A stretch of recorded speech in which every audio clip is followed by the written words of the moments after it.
to day 3 of the Centre Court MBA Festival. A lot of MBA students often comment that the year or 2-year experience at business school goes by so fast.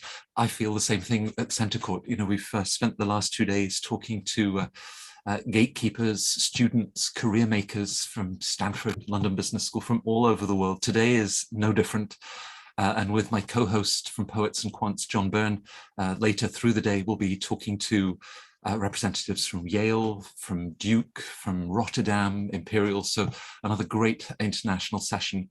But when we talk about international, the first school that always comes to my mind is INSEAD. And of course, INSEAD describes itself as the business school for the world. So our world journey starts here, and I'm delighted to welcome Teresa Pero. Teresa is the Associate Director of Global Admissions for the degree programs, of course, including the full-time MBA program at INSEAD. And then Vaishali Ramkumar, who is a current student, started in January. You look like you've got a few nights of sleep, but I'm sure it's been very intensive, Vaishali. Vaishali did her undergrad at Anna University in biomed engineering, and then a very analytics-focused career that saw her spending nearly 4.5 years with PayPal. And she's just about to start the summer internship that's part of the January class start option at INSEAD. So we've got lots to talk about in the next 30 minutes. And Teresa, I'll start with you, and perhaps if we can look at the big picture of this remarkable institution and share just a little more detail about why you are the business school for the world. Thank you so much, Matt, and thank you, Vaishali, for being here today.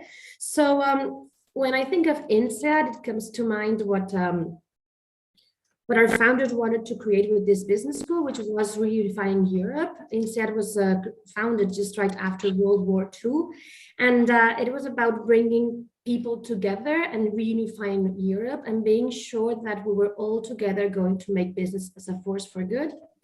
It's an interesting note is that back then, all of our MBA students had to speak the 3 languages, so German, English, and French, 3 of them. So now when people get a bit, oh, you require 3 languages, well, what are the basic? Then back then, the days we had to be fluent in the 3 languages because they were the 3 languages in Europe. So, and that will be basically, that's our founding mission that we very keep to our hearts.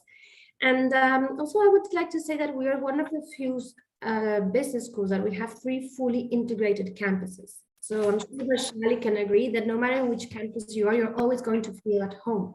So you do not feel a guest in any. I always try to explain the way that I can make shortcuts to Singapore, dialing just for little numbers. So it's like how integrated that is. And now with the San Francisco hub, we have the impression that we are always globe-wide. So this is the biggest school for the world, and that will be a snapshot of how do I feel about the school.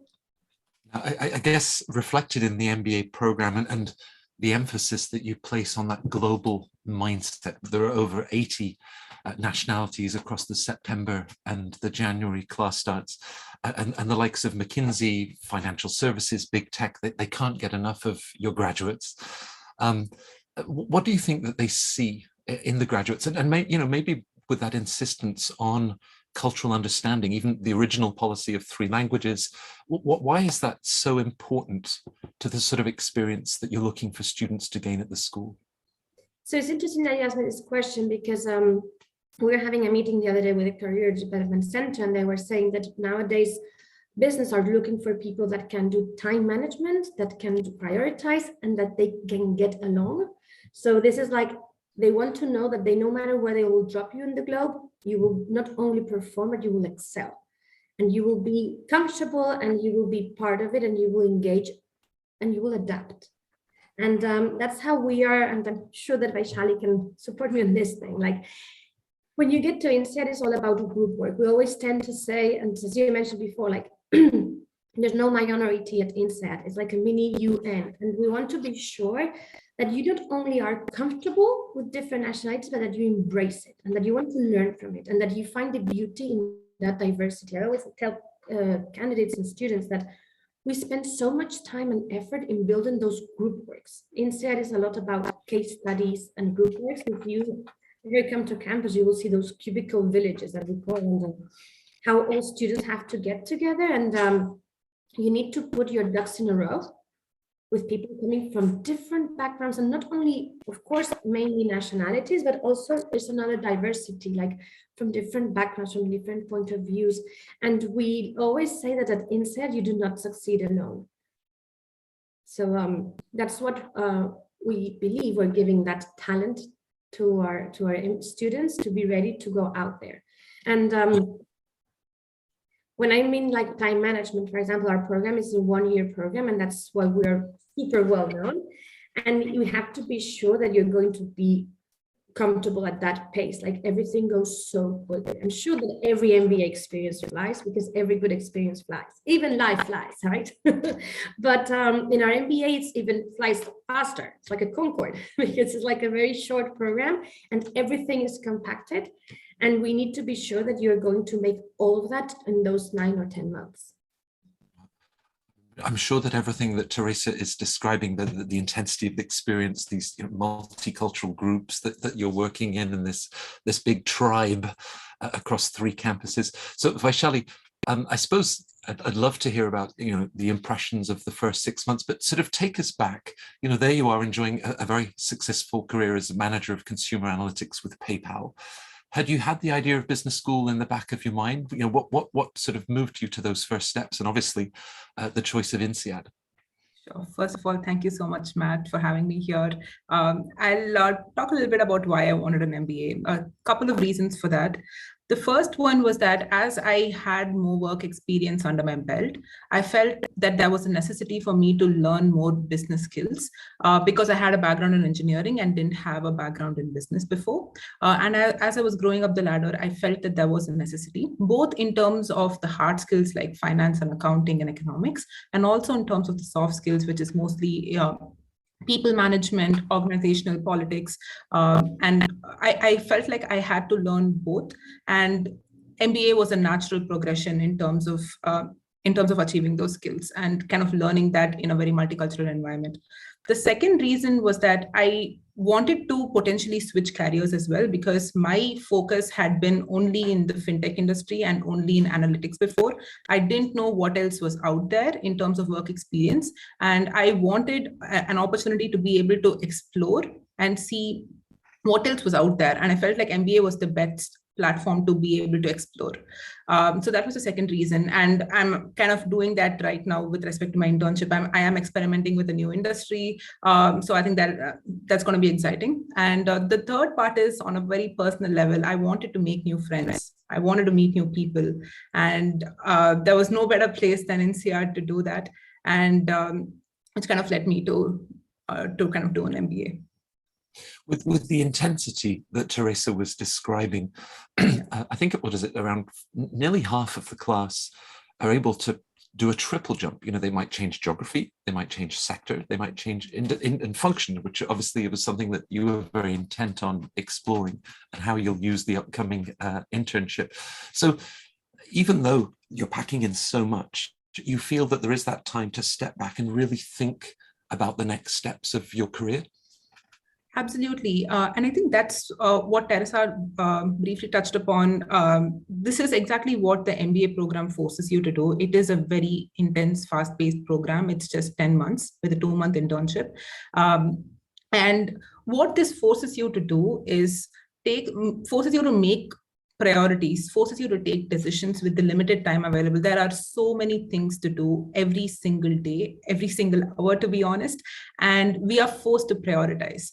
And if we want to reflect, I think that should be a priority, because we will make informed decisions only if we have the time to reflect. And if we want to have the time to reflect, we need to prioritize better. And if we need to prioritize better, we need to take better decisions with what we choose to do. So I think it all goes back into a very critical managerial skill, which is to make decisions under limited time period and with limited information. And I think if we want to reflect, we have to take those decisions. Right. And yes, and to answer your question, I'm sorry, and to kind of answer your question, yes. As much as it's been a whirlwind year, I've taken pockets of time every now and then to reflect on my choices, because I want to be deliberate about the kind of shifts that I do through the MBA program, because this time is precious. And it's a once in a lifetime opportunity. Right. Now, in Vaishali's case, Teresa, she'd spent a part of her early career in Singapore. In the admissions office with Virginie and the rest of your colleagues, as you're looking for that sort of global mindset that we talked about, sometimes that might be through studies, it might be through an international professional experience, but there are other ways, I guess, working in teams across different time zones. And are you then sort of thinking, well, we'll picture them in this study group with someone from the oil and gas industry in Norway, there'll be a banker from Brazil, someone with cybersecurity from Beijing, typical INSEAD groups that you described. So how present is that in your evaluation in admissions of the global mindset of a candidate? So yes, Matt, that's a key element of our admissions. So we have 4 admissions criteria, and one of them is international exposure. So we are always trying to evaluate if this person is going to, as I mentioned, like not only being comfortable, but going to embrace this diversity in the class, and they're going to make the most out of it. So a way for us in the admissions office to check this would be, had this person lived in this experience before? Have they had already been in contact with different nationalities? Have they already been exposed? And there are many different ways, of course. The easy application is someone who has been living abroad for the past 10 years or was raised and born in a different country of their own. But then we are also other ways that we can be convinced that this person is going to be, the candidate is going to be INSEADable in that way. And it's again, like, have they worked in a multinational? Have they been working with colleagues from other nationalities? Not everyone, unfortunately, not everyone has the opportunity to live abroad. And as we see younger candidates, like in a younger life, or for example, people that were hit through COVID, like now we cannot expect people in the last 2 years to have been moving internationally, but you've got also Zoom, and you've got, I'm working with my Singapore colleagues daily. So yes, there are many different ways to evaluate it, of course. Right. And as we look at the 4 criterion with the intensity at an academic level, of course, undergraduate and test scores, but a test score doesn't define the person. I was interested in a comment that you made earlier about the founding ideas of INSEAD as business as a force for good, which has been reinforced in recent years with Ilian Mihoff and a center that you have focusing on business for a force for good. So when you're then looking at the professional path of a candidate, how are you looking for that sense of being a force for good? Is it through the purpose, the impact that they've had in their professional and community lives? Yes, and we do, like, I like to say that at INSEAD we look at the applications very holistically. I always tell that we are always looking for your story, and that your story is staying away from very superficial applications. I always tell candidates that when I'm reading a file, I imagine like someone, and I begin to add layers, and I can begin to put like the gender and where they were raised and their cultural background and what they've done, and of course the motivation. And we also expect in a way that candidates know about INSEAD and that they put forward and how they fit with the school. I always say that it's not only about us deciding if you are in or out, but also us deciding if this is what you want and this is what you need. And that part comes like, it has to be like a match. So I know it's quite difficult that someone would say, I would like to do force for evil. No one is going to say something like that in an application, but we are expecting also to people know about the school, and this is one of our big pillars. So right. Right. Now, I smile with the INSEAD application. Harvard just has one very open-ended essay question. INSEAD has 7, plus a video essay. So Vaishali, as you then sat down, stepping back from the intensity of your work with PayPal to think about next steps, why business school, what you were looking, did you find that applying to INSEAD was rewarding in really helping you to think about those things? And the advice that you'd have for our viewers to then bring those different thoughts together and how you might share it, including the video essay, which is a fairly distinct component of INSEAD's application. Sure. I think there are a couple of components to it. It's, I think the first thing is about how I went through the process, and second is more about the preparation for the interview, right? The essays as well as the interview. So I think to answer both the questions in one, it was not very easy to juggle both a full-time job and preparing for INSEAD. But to answer in one single word, the entire journey was rewarding, because at the end of the day, even before I got the admission result from INSEAD, I felt liberated after completing the application process, because it was such an eye-opening experience for me. It forced me to reflect on so many incidents in my life, right from my childhood to adolescence to my early years of working to where I was at that point of time. And I was able to connect the dots amongst several different events in my life because I started deliberately reflecting. And the process, the way I followed the process was, I had a journal with me about 6 to 8 months before I started the application. Whenever I had thoughts about different events in my life and why I really want to do the MBA, the why was extremely important. So I used to note down points in my journal, and it wasn't an essay. I wasn't preparing for the essay itself. It was more about me reflecting, which was extremely rewarding. I was extremely happy because you understand yourself better, which is just extremely satisfying. So that was my initial process in terms of how I approached. I had a personal journal, and during the application process itself, the journal was helpful because I kept looking back into it and then took pieces of information from there into my essays. And then it just beautifully came together in the end. And in terms of preparation for the interview, I think there were a couple of things that I would recommend to future candidates. The first one is, I think the interviewers will have access to everyone's application as well as their CV. So please know the story in and out. Please know your story, be coherent, be consistent across the CV as well as your application, and know every detail about it. And the second, the very important part here is also why MBA. As simple as the question is, I think it's extremely important to answer the question authentically. And the third one is, I think, a focus on stories that reflect good leadership and team working skills, because they are critical to do well in the MBA, and they're also critical for life after the MBA. So stories that really go deep in leadership and teamwork, that highlight leadership and teamwork experience would be great. And another one that's very important is also knowing your strengths and weaknesses. And it's not just enough to know what your strengths and weaknesses are. It's also important to know how to handle your weakness, right? Because your weakness can be a strength as well. You should know how to handle the weakness, and expect to be challenged in your answers. So definitely prepare, go one level beyond, and then think about how you handle your weakness. And also, I think two more things. One is about why does the candidate have an interest in having an international career? Because international motivation is very important for INSEAD in specific. So I think just knowing why they want an international career, going beyond any monetary kind of motivation and going really deep into why you want it is very important. And the last part is also about COVID, because COVID has challenged all of us in so many different ways and just has made all of us more resilient than before. And I think just knowing how it made that person, the candidate, resilient, and having some stories to highlight that experience would also go a long way. Right. I love this idea that it starts with a notepad and a pen or a pencil and just sort of starting to make notes. As you said, it's not jumping into essays, it's really just gathering your thoughts, and that you found that to be so rewarding.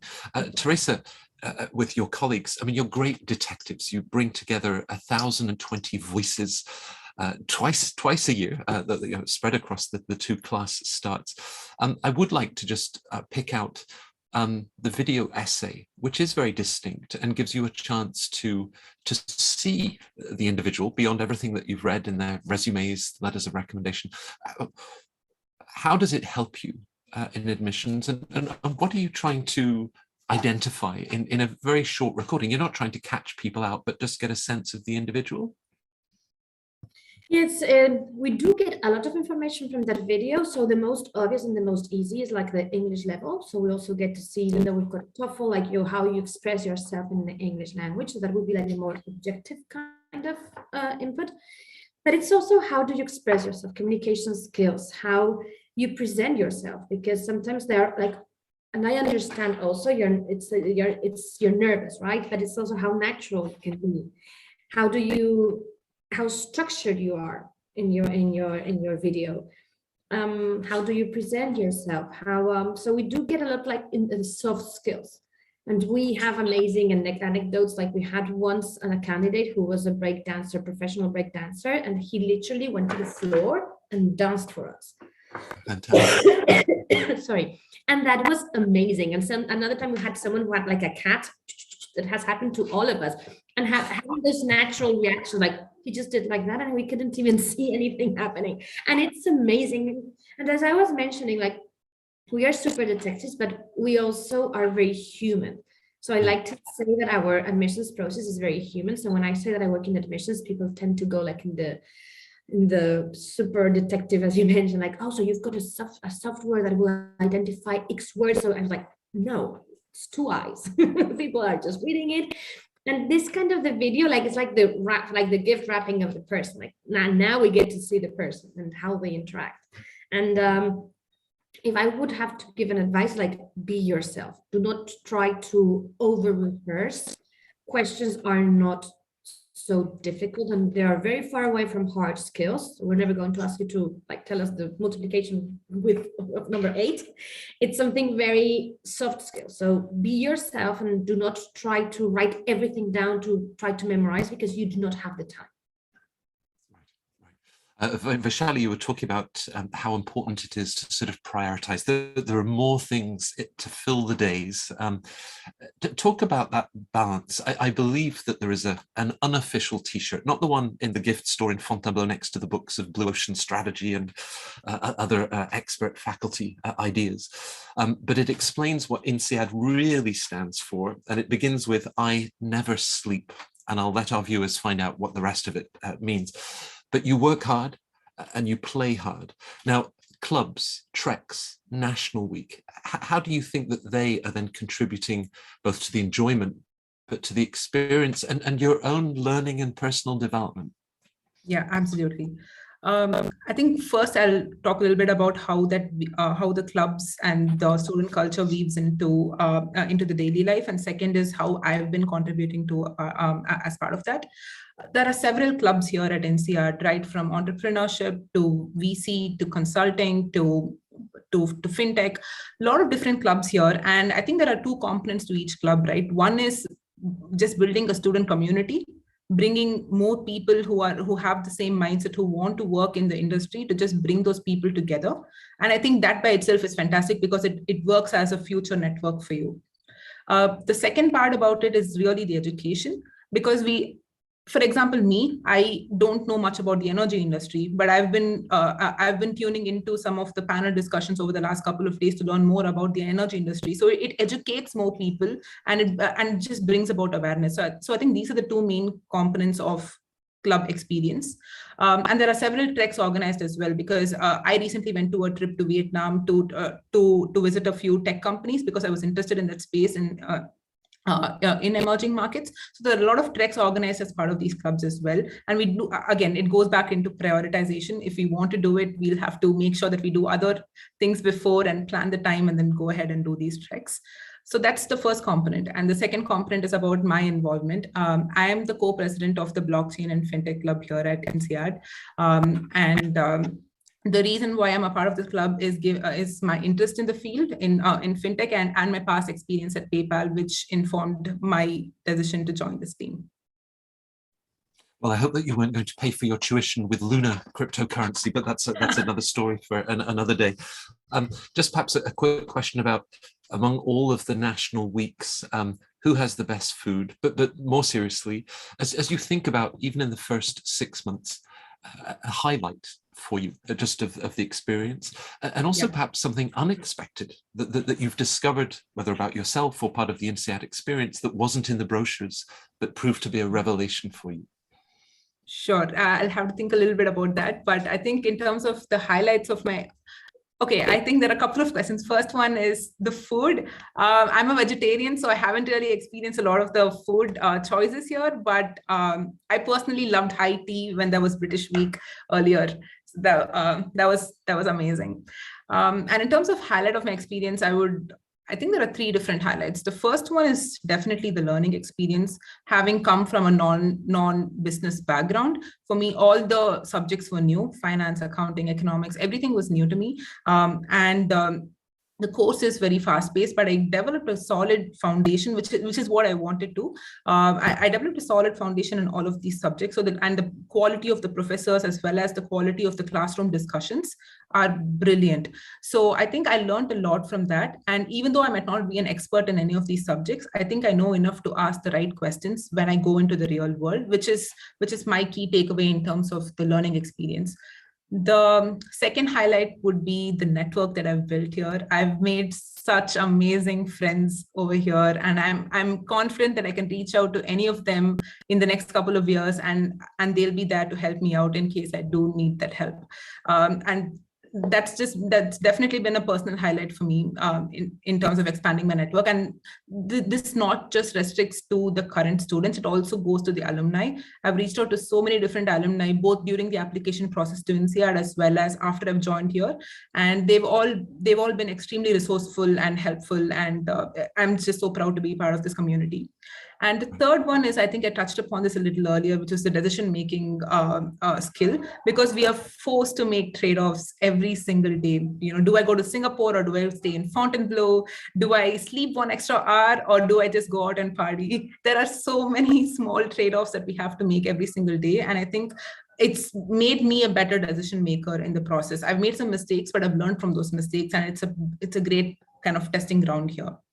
And to answer the last question on what was a highlight for me, as in what was an unexpected experience for me that I was delightfully surprised about, I think it's about my resilience that I learned about myself, because there was just so much to deal with. It can be overwhelming at times. And as much as it is overwhelming, I got through it quite quickly because of my network here, and also because of willpower, right? And I think just realizing that I have that in me to overcome obstacles if they do come in my way, and to get through those bad days very quickly and come out very strong was a surprise to me. Because in the past, I think I took longer to get through failures, but here at INSEAD, I think I've become much quicker at dealing with those kind of situations, and I'm really happy about that. Right. It is both that personal and professional journey. Now, Teresa, your personal and professional journey, you have a wonderfully international academic and professional path. You speak 4 languages. I mean, you're such a natural fit for INSEAD. As you reflect on a decade of work with applicants like Vaishali, what do you love most about what you do? And Vaishali mentioned this, like, we are always like, we are story seekers. You said detectives, I say story seekers. It's about being behind this human side of the admissions process, like be sure that we're finding the perfect fit. And as I mentioned, it's not only about us wanting you, but being sure that this is where you're going to adapt and where you're going to enjoy. So I would say that I always say it's not about what I do, but with who I do it. So we are in contact with the candidates, we're in contact with our alumni who are part of the interview process. We are part of this amazing community that they are always here. Like, I see from my window all of the little flags because it's Alumni Union weekend, and we every year, and it's so good to have it back. We put the flags of every nationality that's represented, and I feel like in the UN headquarters, because there are so many flags, and it's about like this green spirit, like INSEAD spirit, and with who you are around. With tens of thousands of alumni in the 4 corners of the world, Teresa, for the next generation, inspired by everything that Vaishali has shared with us, how can our viewers, both today and watching this recording in the weeks and months to come, how can they get in touch with INSEAD, both at the admissions level, finding out more possible campus visits, but also all of the different resources, virtual events you're organizing, students and alumni that they can connect with? So what might be their next steps to find out more? So I would recommend that people email in mba.info@insead.edu, but the easiest way, if you want to write it down, it would be great. But if not, I would suggest that they go into the website, and we have global, online, and local events worldwide that are hopefully are going to be happening soon. Reach out, register yourself, and be sure that you will be getting all of that information. Great. Well, Vaishali, I could tell that you're an exceptional candidate. You chose British food as the example of high cuisine and those high teas that you enjoy. I hope that both with the internship you're about to start in Singapore, the second part of the program, that it continues to be a memorable and transformative experience. It was very generous of both of you to find the time to join us at Chantecourt and share both from the admissions perspective and obviously from your student experience. So Teresa, Vaishali, thank you very much for being with us. Thank you very much so for inviting for us, that, Matt. It was a good pleasure.